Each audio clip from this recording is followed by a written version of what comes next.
What's up, you two? What up, though? Fucking caged in the cave.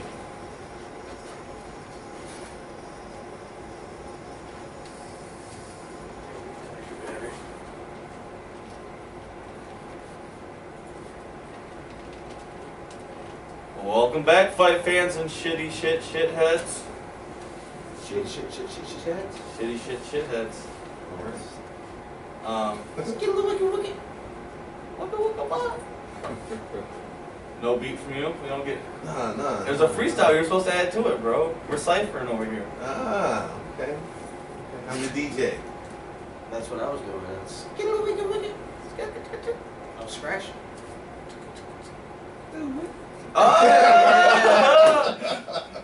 Joining our shenanigans. Alright, so co-main and main event of WXC 62. Let's get back to that shit. Great.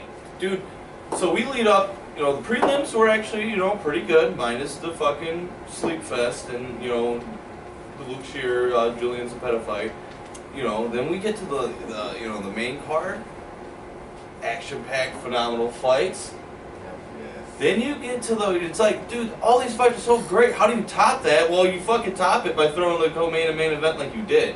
You get George Simos, who is, at the time, was the current TXC champion. Is the current, yeah. I'm just saying, at that time, he was known as the TXC 145 champion. The Greek Assassin, I love it. The Greek Assassin. Georgie.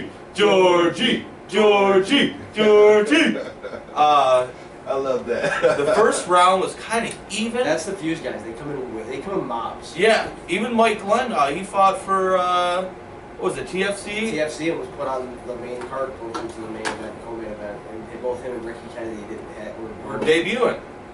Yeah, both debuting. Ricky Kennedy was a boxing match, but they put it as close to the thing because Ricky Kennedy sold like almost the most amount of tickets there. He had the biggest following. Yeah, the biggest following, man. And then you had Brian Killshot Scott, who has he's like 22-8 or something like that.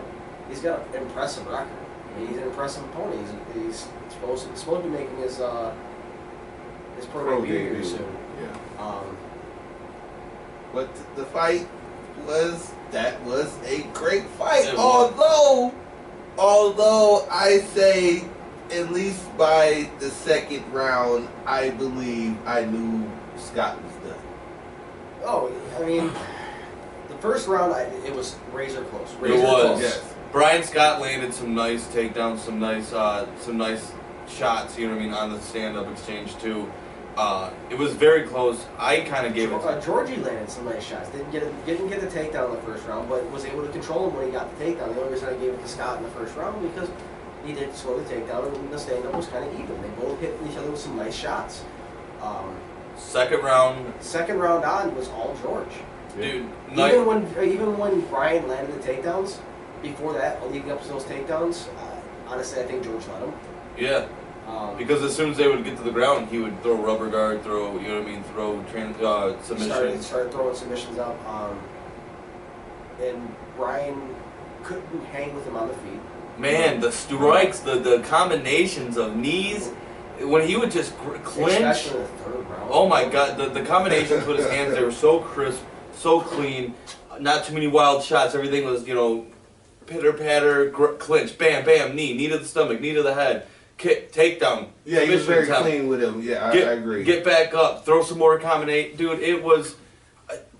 Everybody keeps talking about how good he is. I've seen him, he's looked great before, but he's looking way better now than the last time I seen him. He is action-packed. Everybody, dude, Josh Bruckner, Bobby Nash, Marco Smallman, all these guys from Fuse always talk about how great George Simos is. And he's, weight divisions below them, and they're always saying how he keeps up with them and stuff like that. And he proved right there, while he even said the other day in our interview that he doesn't really want to fight Michigan no more, because he doesn't want to be known as the best fighter in the state no more. He wants to be known as the best fighter in the country, if not the world. So he's taking a couple more amateur fights, and then he's going to go pro, but his last couple amateur fights, he said, are out of state. One in New York, and then he's going to try to fight for Tough Enough in Las Vegas, which is the premier amateur organization in the nation. The nation.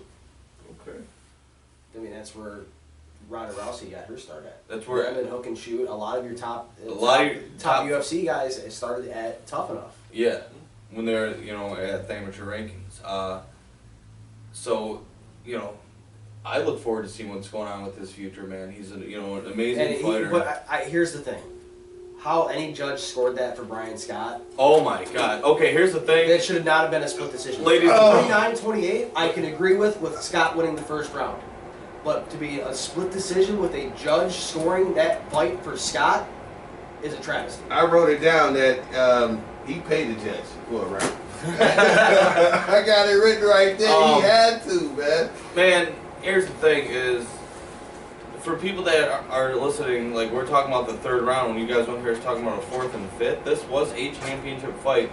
But Brian Scott's, I guess, pro debut is coming up here soon, so his managers worked something in where it was a 3-round, title fight. So what the decision with George Simos taking it via a split decision, which is kind of dumb because, as you can hear us say, we're not just being biased. George Simos won that fight clearly. Yes. There was no ifs, ands, or buts. So for one judge to give the fight, not just a round, but the fight to Brian Scott, I don't know what. You don't ever need to fucking judge again because you don't know what the fuck you're talking about. What did you give him more points for taking an ass whooping? Is that what? We don't score by aggression and landing punches. That's what you score on. Getting punched and just standing there and taking it like a man, we don't score on that really. I mean, we can't. So but whatever judge did that, I mean, you're a shithead. You're not a fight fan. You're not a judge. You are who I say shithead. I said it. I say it again. Judges need to go through training and have a card where they. They do though. They have to now. As of the sanctioning and shit like that, they have to. Judges, timekeepers, referees. Everything. All right. They are really breaking it down to everything now. Well, I like that. That needs to happen. That keeps it fair. That keeps people from like Scott who didn't deserve a round get a round. So that could. But no, because even with people having to take classes and things of that matter, it's still going to happen. There's still going to be them judges that. Maybe that's just a fighter that they like more, something like that. Biased, shit like it's just weird. You're still gonna have just because you have to take a license and take these classes doesn't mean you can still score basically in your own mind on your own scorecard. So there's nobody standing over your shoulder telling you have to score. It happens in the UFC. It happens everywhere around the world. It does. In every fucking fight, you'll see it. That's why they tell you. I think it's gonna cut down. It's not going to stop. That's why they tell you, don't leave it in the judge's hands. And had that fight gone 4th and 5th round, it was stopping in the 4th. Because I thought when they ended the fight, at the end of the 3rd round, Brian didn't look like he could continue. And I thought that's why they stopped the fight. I thought that's exactly why the fight was being stopped. I was legitimately confused. And then they said decision, and I was like, what? Yeah. He was like, it's supposed to be 5 rounds. What's going on? In the crowd, it was 5 rounds. Yeah. We look like assholes. We were like, what are you guys talking about? We're like, we're dead not supposed to happen. It's supposed to be 5 rounds. And I don't think Scott is ready for a pro debut after what I saw Friday. Well, I mean, George Simos is another level of amateur, man. Okay, but Brian Scott as Bobby says, that's who you need to fight. But Brian Scott has fought in every top fighter in the state. Every top fighter. He's 28-7 now. He was 28-6 before the fight. He's 28-7 now. So I mean, but what did Simos move on to? 10-1, 9-1, something like that. We'll have to ask Bobby. Bobby should know his record. So we're talking about the top guys in the state going at it. Brian Scott already had in his mind that he was going to go pro. You know what I mean? Before this fight, he took this one last fight because his coaches wanted, and going up against somebody like Simos. We at least put, like I said, he doesn't look pro ready. I'm not a judge. I mean, you guys are into it, further into it better than me, but he does not look ready. That was not even an impressive loss. That was not an impressive loss. Do you need to? Do I think you can work on his cardio a little more because you're going to be fighting 5-minute rounds? You know what I mean? Yes, that's one biggest thing in his thing. But he has power shots, man. He needs to work on crisping it up a little more, and he's got good takedowns. But when you're fighting a level guy as George Simos, there's not no, you know what I mean? I think there's guys in the pro level right now that George Simos can walk through in the Michigan MMA scene. I'm rooting for him. We'll be keeping track of. But Simos, yeah, dude. I can't wait to see his next 2 fights. He's gonna be fighting, out of state against guys. He's not gonna ever take a slouch fight. No, definitely not. So he's probably, he's excited, man. I talked about almost every guy from Fuse. I feel like this about like I talked to George about that because you have certain guys out there who take fights every week, every 2 weeks, a la Russell Campbell. And we talked, and we were talking. It's you don't ever improve. And I told him, it's not about the quantity of fights you have, it's about the quality of fights you have. That's how you test where you are. That's how you'd see how much you've grown between each fight. Because in all honesty, you're supposed to improve between fight to fight. And if you're fighting every weekend, every 2 weeks, you're not really improving because you're not in the gym as much. I mean, I'm not saying that you're not in the gym, I'm saying you're not in the gym to learn. Right. You're in the gym to get fight shape. You're not really sharpening the tools that you're not really good at. Oh yeah, it was the end of the round, and Brian Scott in the third. Brian Scott, Dad, George Simos is standing there while Brian Scott's like sitting down, and George is just standing there like ready, like he looked like he could go 2 more rounds easily. Almost definitely. So, hat off to him.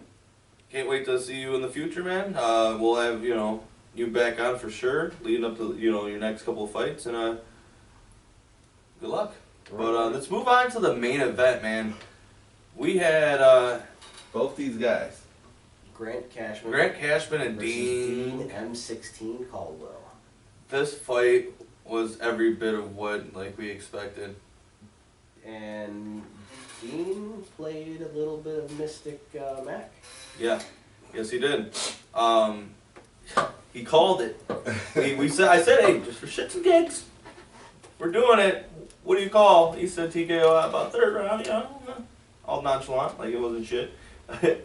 And throughout that fight, as the fight drew on, it kind of wasn't shit to him, man. Them leg kicks. Oh my goodness. Leg kicks were nasty, nasty, nasty. Them leg kicks from Dean To Caldwell. the face or the leg? Which one? Pick one. Oh, Bobby Nash. How you doing? Pretty good. You want to sit right here? Yeah, of course. Let's do it. We're just joined in studio by Bobby Nash. He's gonna help us with his thoughts on this last fight for the Dean Caldwell Grant Cashman fight. We're going over that right now. We just went over the Georgie fight. Anything you want to say about the Georgie fight, real quick? Well, yeah, about the Georgie fight. Hold on 1 second. Yeah, it's gonna be 5. If 5 is on. Go ahead. Oh man, I'm good. Am I on? Sounds like it. Alright, sounds good. Georgie fight, man, I'm proud of him, man. We worked hard in training camp, and talk about that 3rd round. He was peppering him up. I am on, right? No, he's not. Go ahead and talk now. I'm on, right? Yeah, there you go. There you go. Yeah. He was on all the time.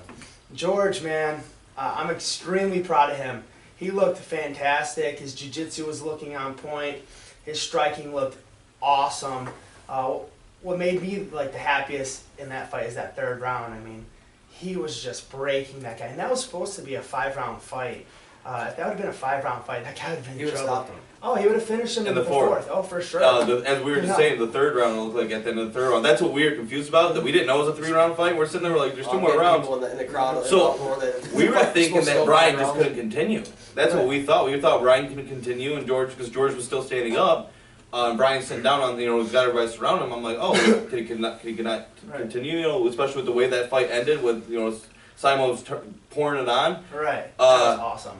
And no, they're like a decision, and then we heard the split decision. You know what I mean? Somebody Yeah. gave the fight to Brian. I was trying to judge the scorecard, with Brian Scott, that's his name, right? Yeah. Getting the takedown in the first round, we could give it to him.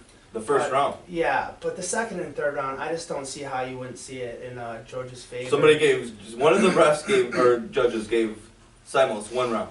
Yeah, it's in the second round, it was a close round, but George went for what? He went for an armbar, and then he went for, I believe it was like a Darce choke or an Anaconda choke. Yeah, And at the end of the round. he got a sweep, and I mean, come on, this guy. When you think about damage, George was putting it on him. George's throwing kicks, he's throwing knees, he's throwing strikes. This guy, all he wanted to do was put him on the cage, and like the guy he didn't want to fight him, man. He did not want to fight him, and kudos to for him coming out. What he wanted to do, because he switched it to a 3-round fight. I know what he wanted to do. He wanted to take him down and get a safe win. That's what he wanted, and I could tell, and I'm like, oh man, if this. But George was out there looking like, I want to finish this dude. I want to come in. George wanted to fight. Like, if you saw George's like, let's fight. Let's put on a show. And not to say Brian put on a great performance, but he didn't want to fight, man. I wanted to see a fight, and Georgie came out there to bang, and I loved it, man. I was proud of him. Yeah, every bit of it, especially, dude, the second, third round. We have a caller. Oh, we do? Okay. We're going to move on to the Dean Caldwell fight, and talking about the Dean Caldwell fight, on air right now with us is M16 himself. Hey, how's it going, guys? Pretty good, champ. How's it going? Hi, it's fantastic. So we're here with it's me, Bobby Adams, Dwayne Wilson, our other co-host, and Bobby Nash is joining us live right now. So we're gonna. How's it going, everybody? Hey, what's up? What's happening? We're gonna get to the fight and break it down a little bit, man.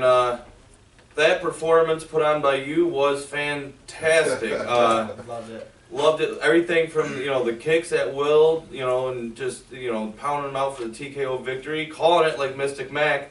We asked you a couple weeks ago, just for shits and gigs, what it was, and you said TKO 3rd round. Yeah, it kind of just sounded like a prediction, I guess. I mean, it was unpredictable when he was going to go down. I was hitting him with everything, and I literally, I think it was later on in the first round, I hit him with, back-to-back flush head kicks. And I literally just looked at him and shook my head, because I don't know how he didn't go down from that. It was, I mean, I did nothing but proud of the guy. There's not a lot of people that could stand taking punishment like that and keep coming forward. And the entire fight, the guy never stopped fighting. He was always throwing punches. He was always coming forward. He was definitely a champion, and I had to do what I had to do to beat him, and it wasn't easy. Well, early in the first round, before you landed the double, you landed a very clean flush, just head kick, and he showed his O face, and he looked like, oh shit, and kind of started falling back into the cage. And Bobby even looked over at me and was like, Grant Cashman's like, whoa, and so we sat there, man. From that moment on, he had, he was sitting there and he was banging. He was there to fight, but. Yeah. In every which aspect of, from the leg kicks, the head kicks, the punches, even when you weren't not really taunting, but you're moving in and out, kind of like just standing there for a second in front of him, and still just moving away, throwing kicks. I thought you were going to end him with leg kicks. Yes. By his movement and the way he was reacting to most of these kicks, I thought he was going to go down by a leg kick. Did you at any point think you had him finished with a leg kick? Definitely, before he took that, before he shot on me, in the 3rd round, I was catching him with a couple, and his leg was starting to buckle, and I thought for sure that if I went up high with a couple more, maybe do a couple more inside leg kicks to kind of throw off his checking a little bit, and then maybe do a couple another roundhouse kicks to his thigh behind my right hand to kind of hide it. I thought for sure that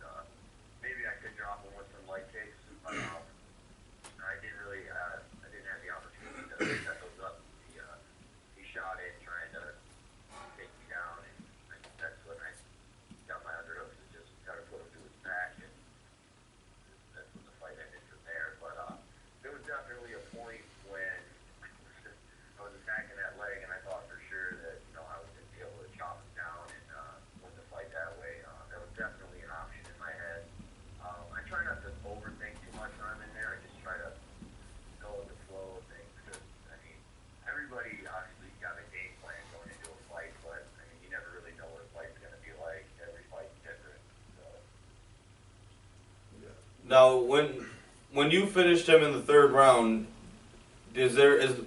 what's your next movement from there? You finish Grant in the first round. You move up to 185.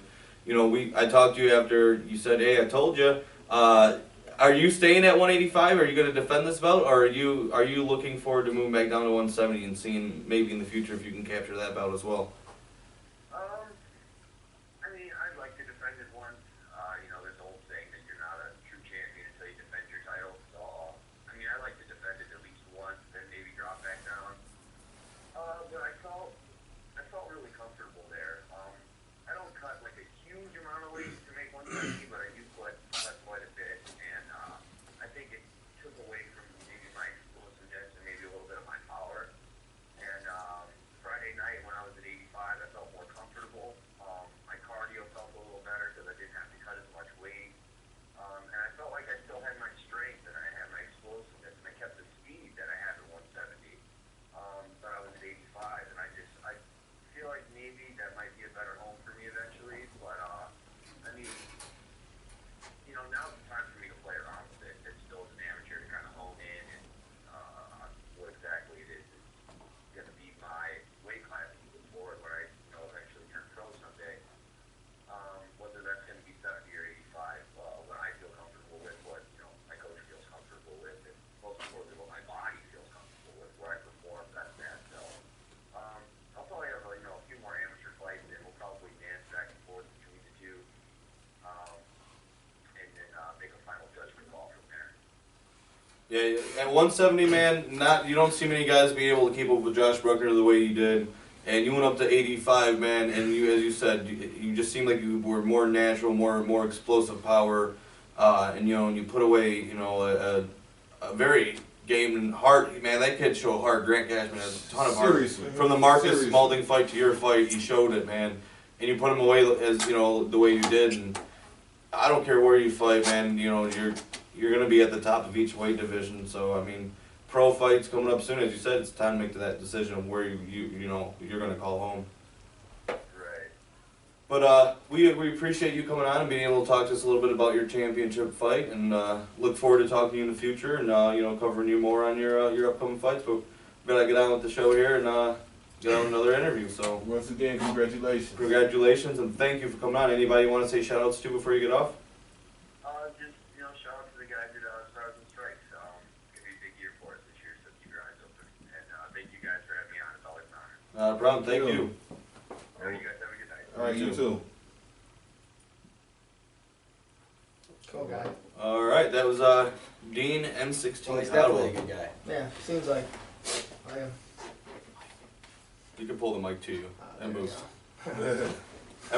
We got a lot of problems with that. I did it for the longest time. Yeah. For the first couple weeks of being on the show, I'd go back and listen to it, and you'd be You like, can barely hear me. "Oh yeah, Yeah. how's it going?" I thought my idea of that fight was, you know, like you did very good, you know, like well, you know, no. But how's it going? It's going great, man. Training's going well. I'm 6 weeks out from my fight. Feeling good. Can't complain. We have another caller, people. Oh,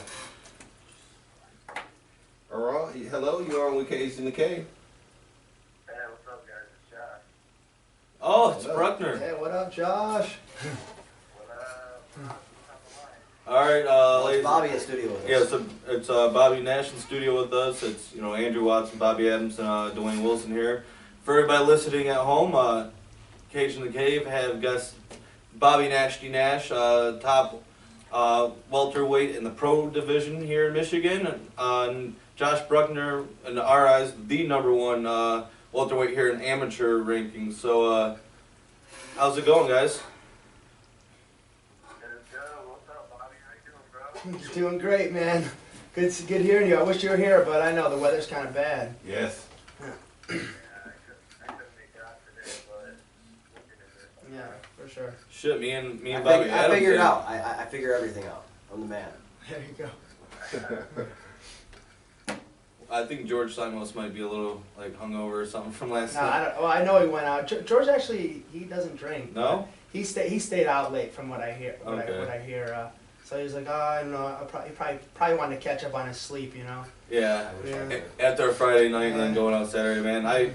You'd be surprised in the people even at the amateur ranks that have taken the professional step of cutting all that shit out of their lives, man. Oh, and you want to know what? George is one of those guys who does. Like, he has a clean diet. He trains like a professional. I'm telling you, when it comes to a professional, his mindset, the way he trains, the way he eats, you know, it's awesome being around someone like him because, you know, like even like me, Josh, George, we all have the same mindset and we all have the same goals. So when you're around people with the same, you know, goals as you, you're only going to become better, right? And it shows. It shows from all the performances we've all seen. You get that with everyone at the end of the day. We're all dedicated. We all do this. You know, we all want to go somewhere with this. No doubt. Yeah, I mean, you go to any event here in Michigan, whether it be pro or AME, and you see a Fuse guy on there. You know two things: A, there's going to be a hell of a crowd, and B, there's going to be a hell of a performance put on. No matter what weight division or who it is, amateur or pro fighting. You know, you, Adrian Archibald, whenever you go to the TXC or any pro show here in Michigan, you see a Fuse guy, you know it's going to be a hell of a show. And you know, no matter where the fight goes, it's going to be great. You know, you take us down, well, guess what? We come with top-level jiu-jitsu. We got Don Richards, who's a black belt. You try to take us down, well, guess what? You know, I'm a college wrestler. I'm showing these guys. I'm showing a lot of wrestling. You know, we got fantastic striking when it comes to Ben Lagman and Adrian. So I mean, anywhere the fight goes, a Fuse MMA fighter is going to, you know, be fine. Yeah, and it shows. We seen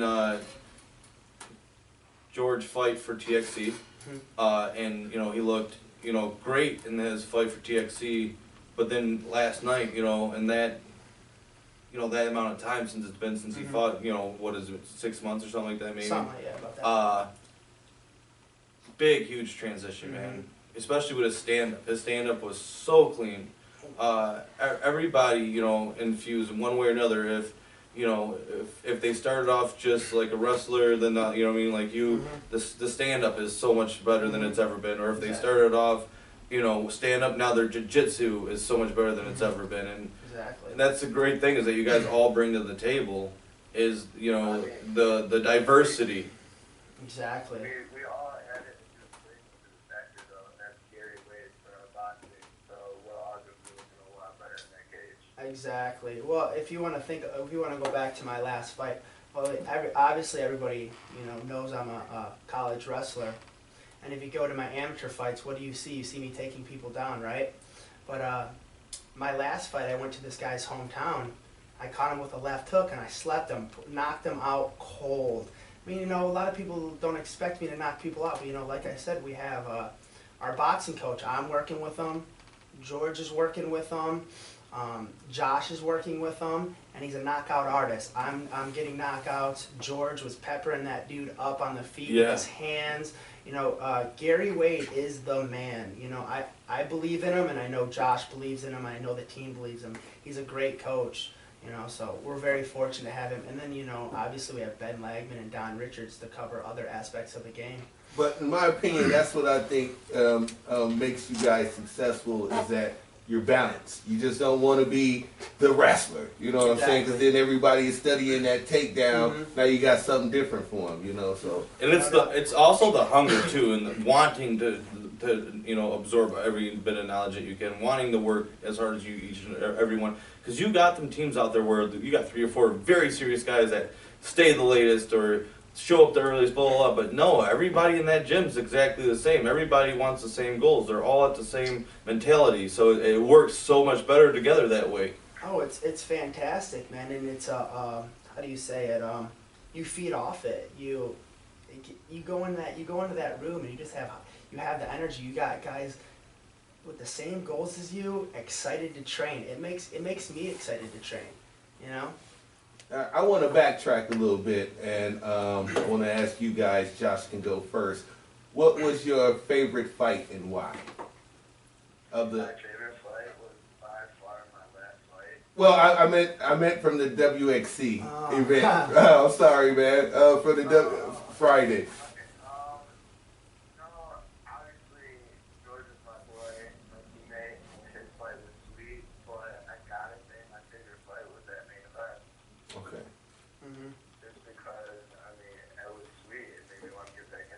And not to mention how that's so it was a little fun to watch. All right. You, Bobby? I mean, how can I not say my boy George Simos, man? He was looking. He weathered the diversity in the first round. Came out in the third and looked fantastic. Extremely proud of him. But you know, I gotta give Dean Caldwell the credit as well because, man, was I excited seeing those kicks. I was like, oh! I remember going up to Josh. I'm like, Josh, this is the boy you fought. I'm like, dang, this boy's tough. That just shows how Right. much of a fucking beast Josh is. No doubt. Yes, You know? yes.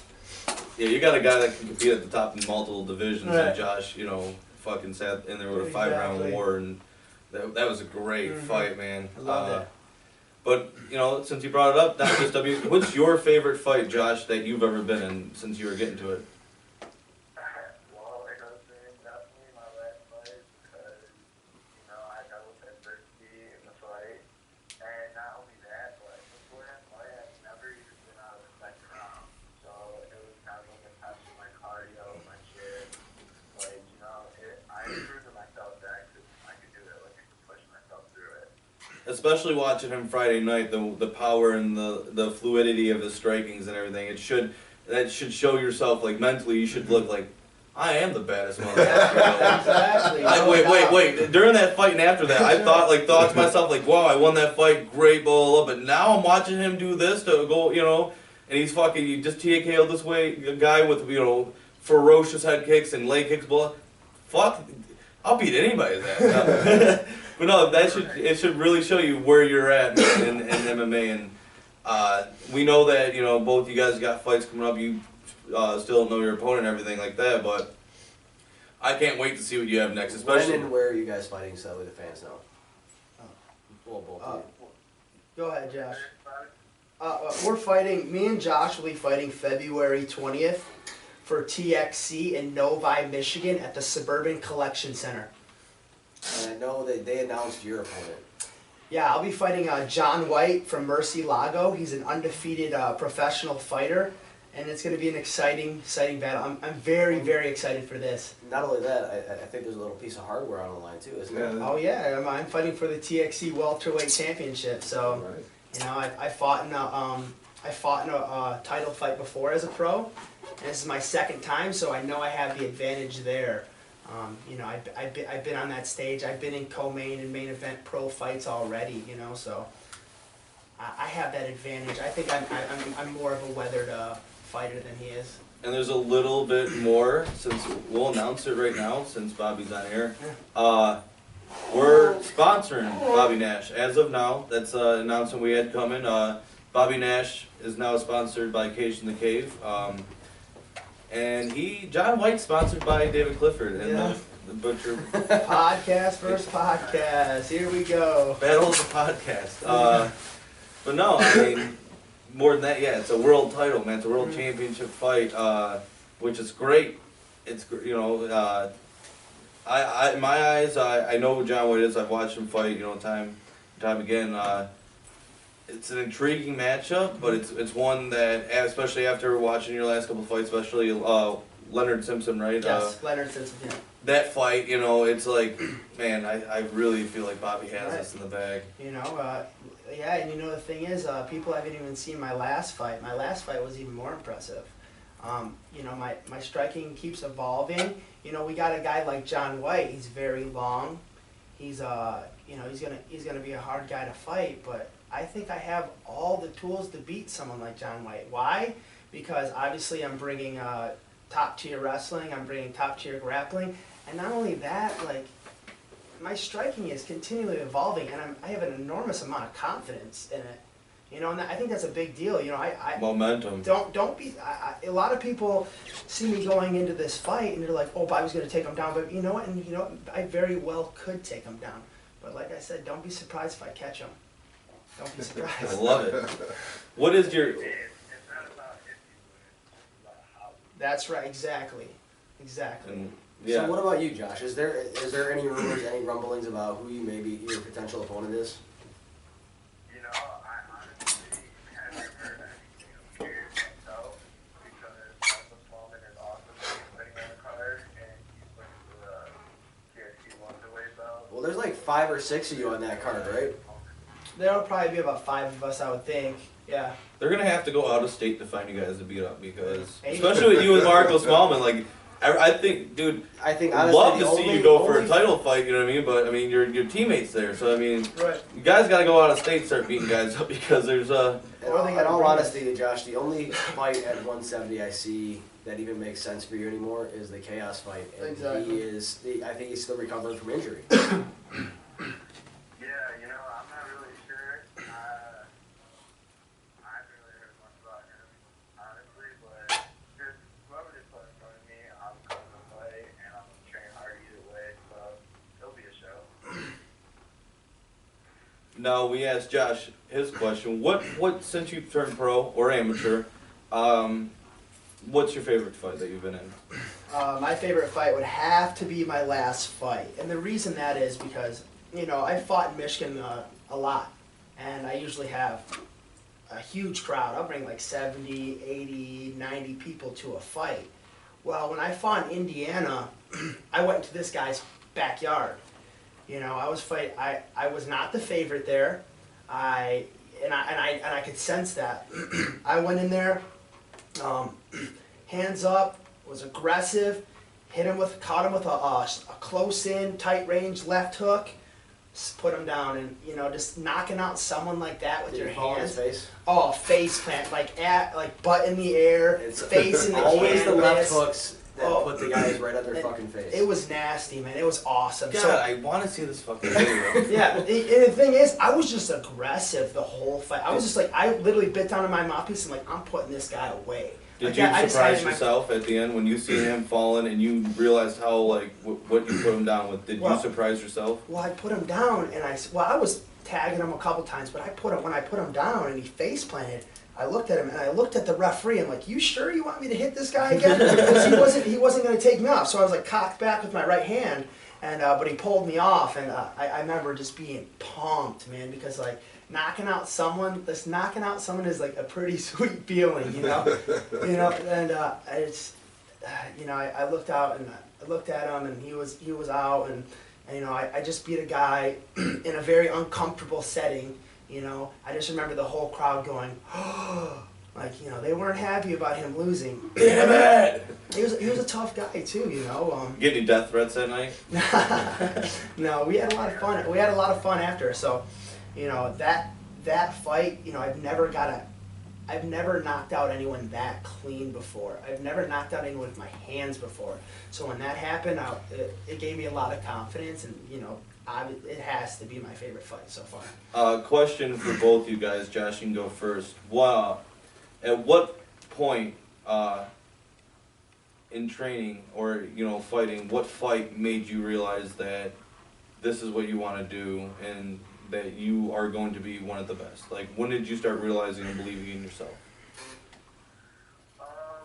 Probably like 4 fights in, you know, I train with the best of you, and I just love going to training every day, like seeing you guys, they're all my friends in the gym, we all grind together, you know, we get better every day, and if you train at you, there's no way you have to be good, because you're training with the best, so, you know, I just stick with them, I love what I do, and I'm just going to keep working hard and keep getting better with you guys every day. Mr. Nash?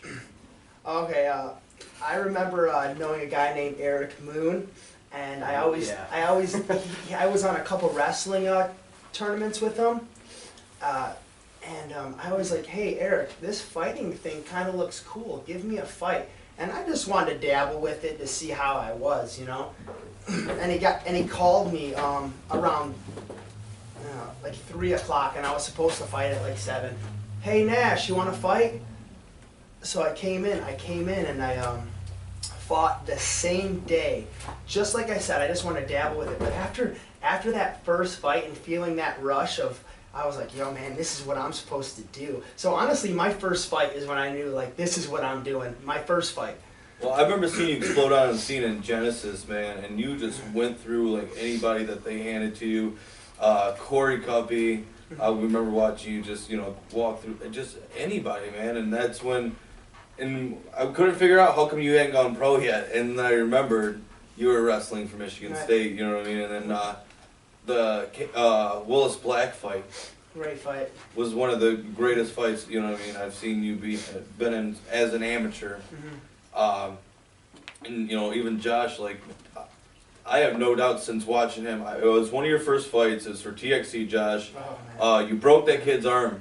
Remember? I forget what his name was. It was, you were like the, yeah, you were one of the first fights of the night, man. You broke that kid's arm, and from there on out, I was like, holy shit, Josh is like for real, man. Very early on in his career. I actually watched that one. I forgot all about it. Yeah, I was actually above the ring that night. There was a balcony when we were broadcasting live, and I seen you walking out, and I was like, oh, dude, I trained with him at 4 Aces. Like, man, he's good. He's fucking great. Like, he was 16 years old, slamming me on my fucking head.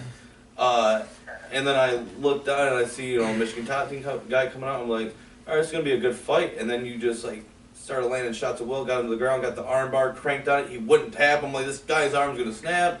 And sure enough, at the between rounds, his arm was just dangling. I was like, oof, holy shit. Yeah, it's definitely a good feeling being one of their guys, because, you know, that's a well-respected gym around here, too, and it was my second fight, so it definitely kind of showed me that I had something special to do. All right. My question is for both of you. What was your most underperforming fight and why? Josh. That you felt you underperformed in. Definitely my fourth fight. It was the second time fighting for TXC, and the day of the fight, like, I had a match for the fight, my opponent never showed the weigh-in, and that they're telling me there that I have a new opponent, and he's like, he's got like 20 fights, whatever, and, you know, that just kind of like rubbed me the wrong way, and I was very upset because I was the fight. I'm 3-0 Canadian, really good guy, so I was really excited for this fight. And I went out there and I just didn't perform at the best of my ability. I mean, I got a TKO, but it just was probably my least favorite fight. My worst performance would have to be my first ever loss against Tenier. And the reason why is because I was wide open. I had a squared stance. I took a lot of punishment in that fight. And I'd like to tell a lot of people I didn't know how to fight then. I know how to fight now. I literally, for the longest time, I did so well just being very tough and being a wrestler and being able to grind out fights and having a good overhand right and taking people down, but now I have so much more skill. You know what's great about that fight, though, even though you lost, is that before that fight, your chin hadn't really been tested too much, Yeah. so people probably had questions about it. But the amount of, you know, the amount of hits that you took in that fight, the head kicks, you know what I mean, the punches and everything, and you fucking just stood in there. Dude, there ain't no, you ain't kidding. I got kicked in the head twice, and I'll tell you what, anyone would have been put down with those kicks. But I'm just like, no, I'm gonna keep fighting. And he got on top of me, and he was pummeling me. My face was all bloody. I tell you what, I never want to take damage like that again. That's when I came to realize, you know, being tough, that's great. But man, this is a sport where you got to be skilled. Yeah, know how to fight. I want to come. That's you know, February 20th. You're gonna see a very skilled fighter. You know, I don't want to take any damage. I took the most damage I've ever in my life taken in a fight, and I told myself I made sure that will never happen again. Now, Josh, has there ever been a moment in a fight where you know, as you said, other than Dean Caldwell, you haven't been out in the second round, whether it be Dean Caldwell or not, talking about taking punishment, has there ever been a guy that, you know, has hit you and made you, like, realize, like, oh, no, not a fucking again, like, not this, I'm either going to stop the fight now, or anybody hit you so hard that you realized that you had to stop the fight? I mean, definitely Dean Caldwell, you know, he knocked me in that fight, and that's really the only fight that I took a hard shot in. And I just remember in between the third and the fourth round, I'm sitting in my corner and looking over at my friend, and like his mouth was wide open, like in shock. And that leg man runs in the cage, they popping out of his neck, slapping me on my chest, helped me to wake up. And turned it on, and ended up getting the win. So, it was a learning experience for me, and I think it was good for me, kind of touched my chin, and honestly, I'm glad I am. Now, coming up with your fight, even though you don't know who your opponent is yet, never been out of the second round, go into a war, 5-round decision. Your next fight coming up, are you more comfortable with the idea of, like, knowing that you can go out for a decision, or are you always looking to finish? Oh, well, I mean, after my last fight, when I get engaged the next time, I'm going to be so much more comfortable just knowing that I've with the cardio, the chin, like I can take a shot, get in there, I could fight 5 rounds if I have to, and my next fight's only a 3-round fight. So when I get in there, it's going to be balls to the wall. Like, I'm not going to need time to rest. I'm just going to go in there looking for a finish for sure. I'm always looking for a finish. Mr. Nash, how do you feel? You're alright with going out there, and if you have to get in the finish, or the decision, or do you want that finish? When I come to fight, I'm always looking for the finish. What do the fans want to see? What do the people want to see? What gets you noticed? Want to know what gets you noticed is when you put someone down, when you put someone away. So yeah, I'm always looking for the finish. If it goes to a decision, I know I'm going to win because I work harder and I'm the better fighter. But I'm always looking for the finish. And February 20th, I'll be looking for the finish as well. And talking about letting it go to the judges' scorecard, man. You've trained with the man yourself, Carlos Condit. Yes. How do you feel about that? Carlos is a great guy, and I feel for him because I think this might have been like his one opportunity, his last opportunity to get that welterweight strap, and I believe he did enough to beat Robbie Lawler. However, the judges saw it different. I think he won the fight. I'm a huge Carlos Condit fan. He's a great guy. Like I said, I've met him, I've trained with him, I know the work he puts in, and I just, I feel for him. I feel, because that was his one opportunity. He could have won that title, and it's almost like you think of last night with the George Simos, Mhm. how you heard split decision. Mhm. It could have almost went the other way. And that, you know what I mean? And Right. Brian Scott clearly, didn't even deserve the fights. No. Some judge out there thought that Brian didn't just deserve 1 round, but he deserved the fight.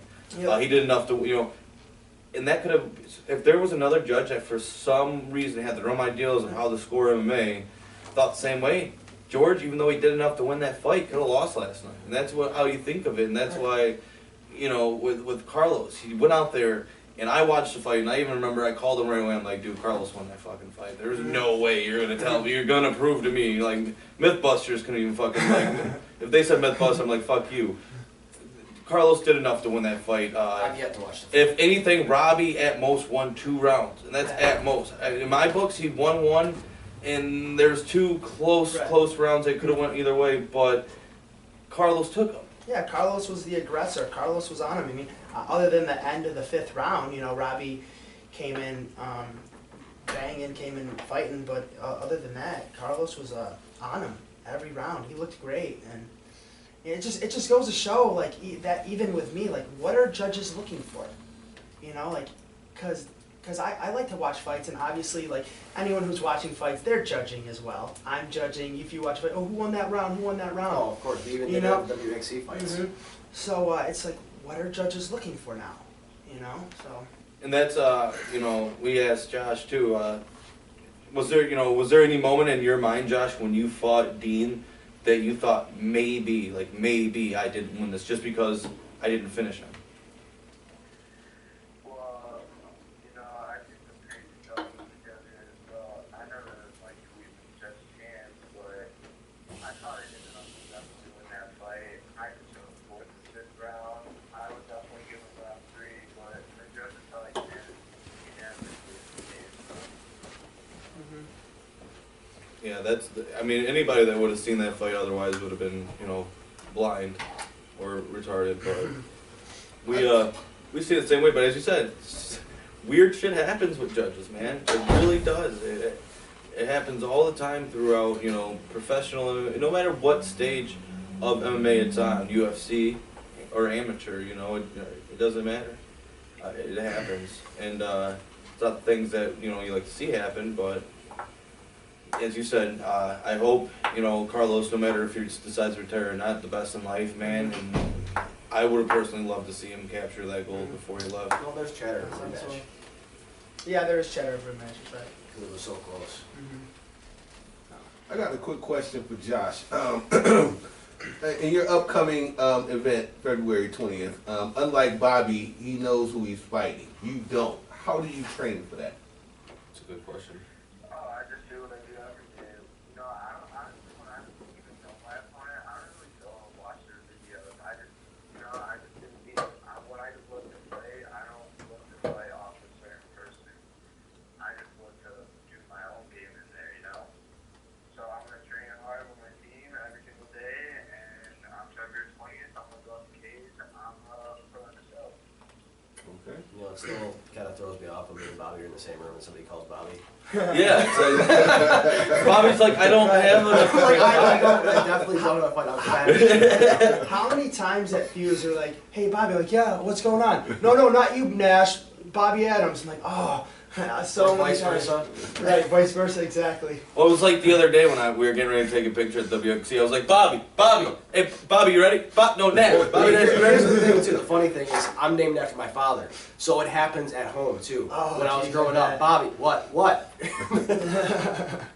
That's great. We had a joke that we were gonna name my younger brother Bobby the Third.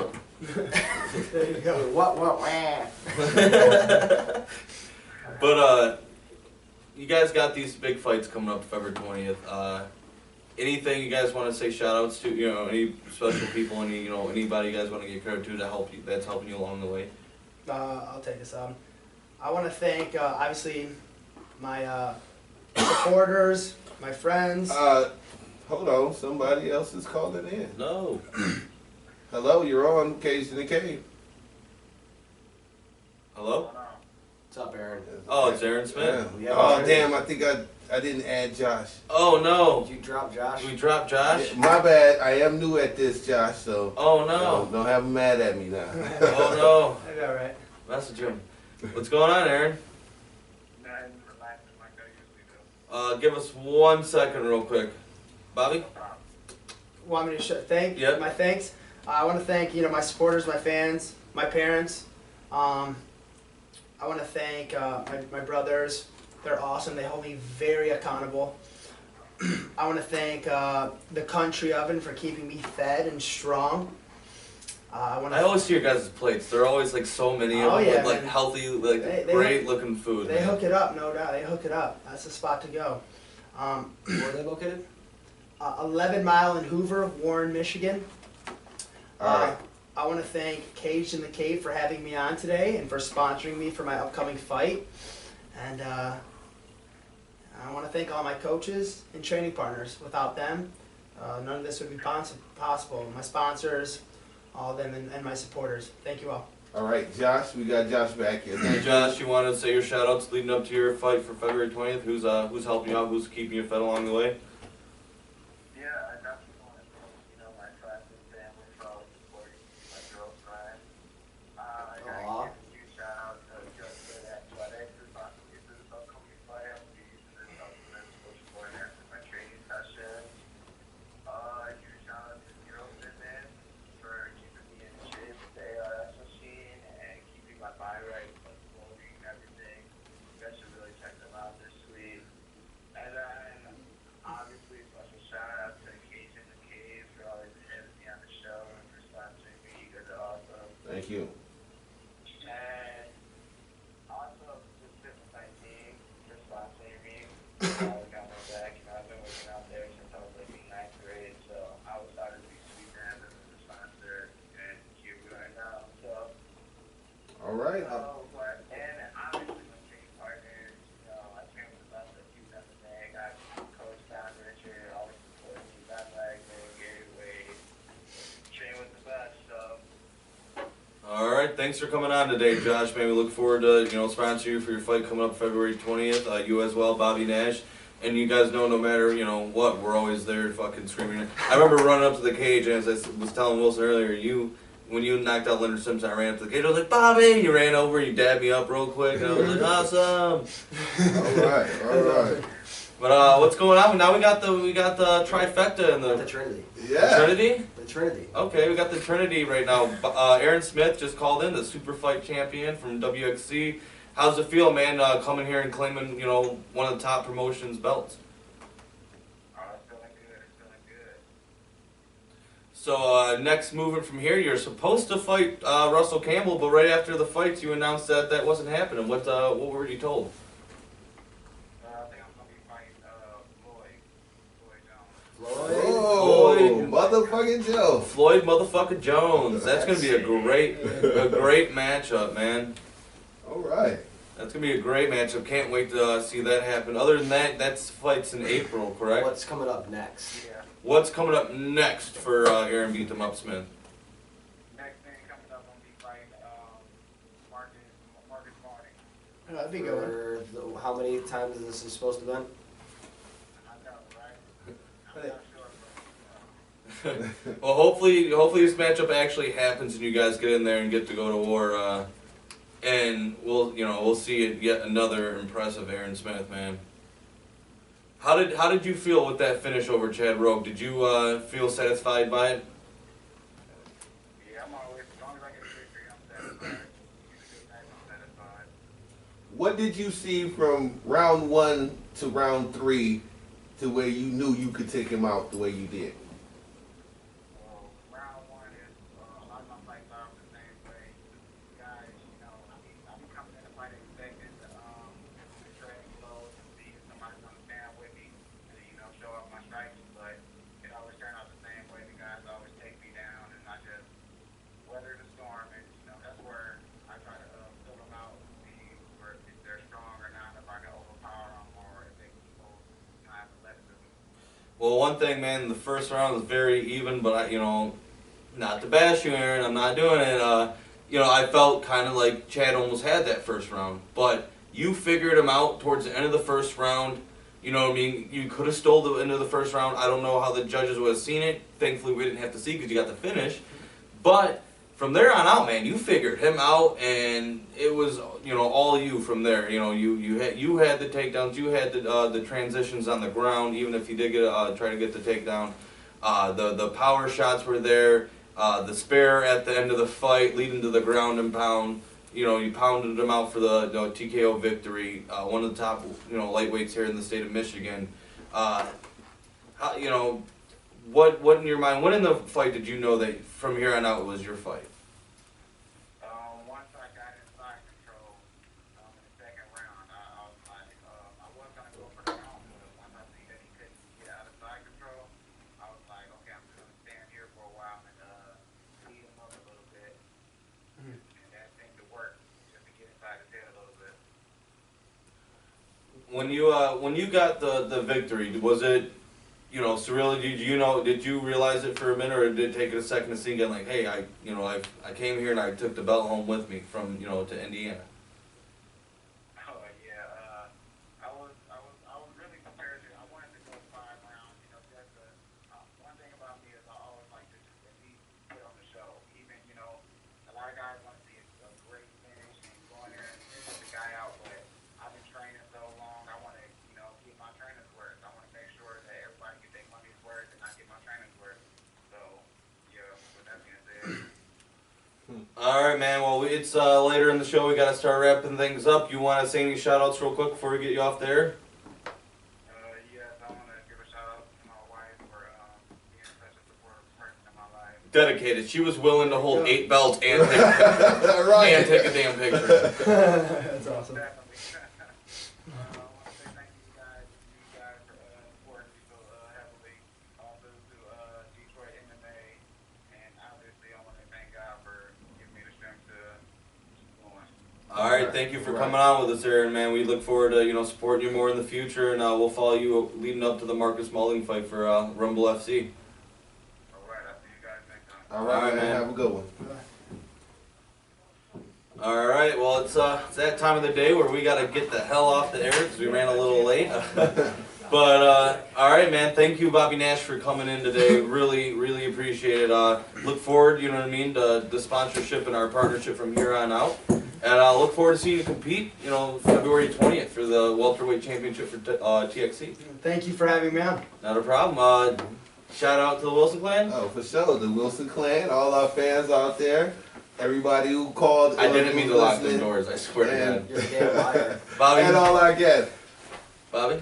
I want to go home and get some sleep. I want to thank people for listening. Thank you Alright. for all the competitors in the state. Thank you for Bobby Nash joining us. Thank you for Josh joining us, Aaron Smith, everybody that competed Friday night or anybody that competes any night. All the all the competitors and warriors that go out there and battle is what gives us something to do every fucking Sunday. If not, I'd be bored out of my mind because football season's just about over. The So Lions suck this year. fuck you, Bobby. You're wearing Lions ad. Still But working no, on no, it. don't That's fuck. still working All right, now. now see, now I had people. I'm not stuck saying in fuck time Bobby machines. Nash. I didn't say fuck Bobby. It was Bobby Adams. I'm saying fuck you too. All right, well, until next time, this is Cajun Cave. Upcoming next is Overcoming Addiction. All right. Wonderful. Thank you guys, that was fun. How bad are the roads out there? They're a little rough, man. It took me a little longer to get out here than expected, but Hello. that was fun. But yeah, I seen the